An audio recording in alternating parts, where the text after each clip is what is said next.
you to act. You need to drive down those wait lists, and you need to do it now. I call the Assistant Minister for Children and Families. Thank you, Deputy Speaker.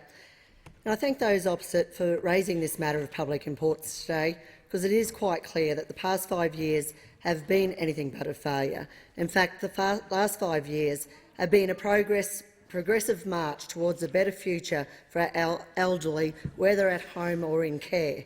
And we have a Royal Commission, but we will continue to work to help these people.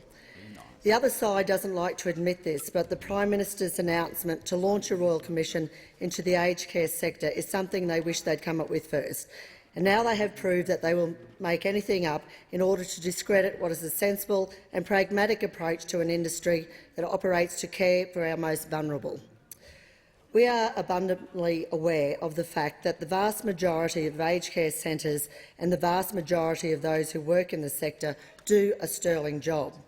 Their work is tireless, and we quite honestly salute them for it. There is a problem in the industry, though, and for the sake of those who do a great job, we must act against those who do not. The playbook from the union-bred, union-fed and union-led opposition is now totally predictable. When faced with the national problem, they don't find out the cause because they arrogantly already know the cause. Instead, they perform a campaign based on their preconceived ideas of how this problem can fit the union's agenda.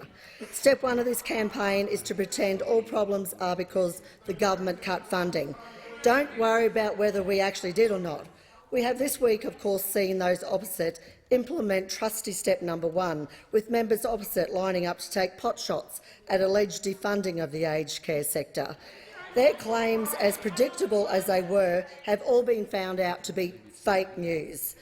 Just this morning, a fact check by Sydney Morning Herald journalist Eric Bagshaw highlighted that the coalition had, and I quote, increased funding to aged care in dollar terms as a proportion of all government spending and as a fraction of the economy. Deputy Speaker, this leaves very little wriggle room for the bleats from those opposites of funding cuts. Truth is, the coalition continues to grow aged care funding, just like we do for our schools and our hospitals, something only possible while the economy is also growing. Funding is only a small aspect of what is going on for a policy area, and I am confident that we are addressing in a methodical manner the issues that have our elderly at risk in our places of care. Immediately after the Oakden disaster was uncovered, we commissioned the review of national aged care quality regulatory processes. We took the review seriously and have actioned all 10 recommendations, especially delivery of a new tough cop on the beat, the Aged Care Quality and Safety Commission.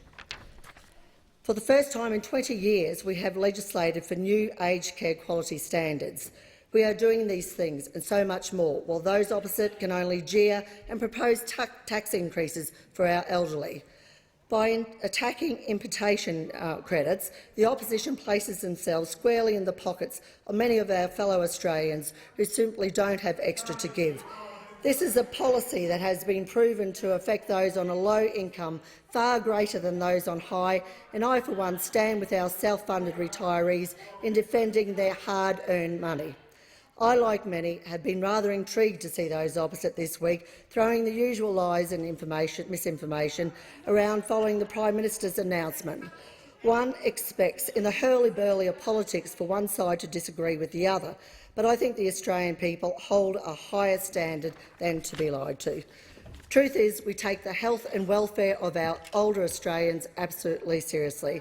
Just recently, I was proud to be able to deliver $1.2 million to Mercy Health and Aged Care in Rockhampton to help them expand their Bethany Aged Care facility to encompass a new community centre. This project is all about making it easier for elderly residents to Bethany to interact with younger generations in a shared space, housing extra services.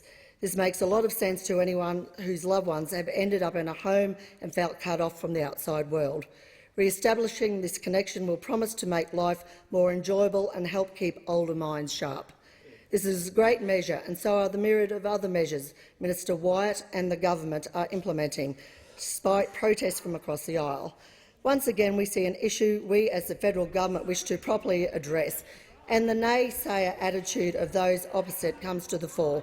Labor spinning every false yarn under the sun to justify claims we are not doing our job. It's not going to work if the Australian people are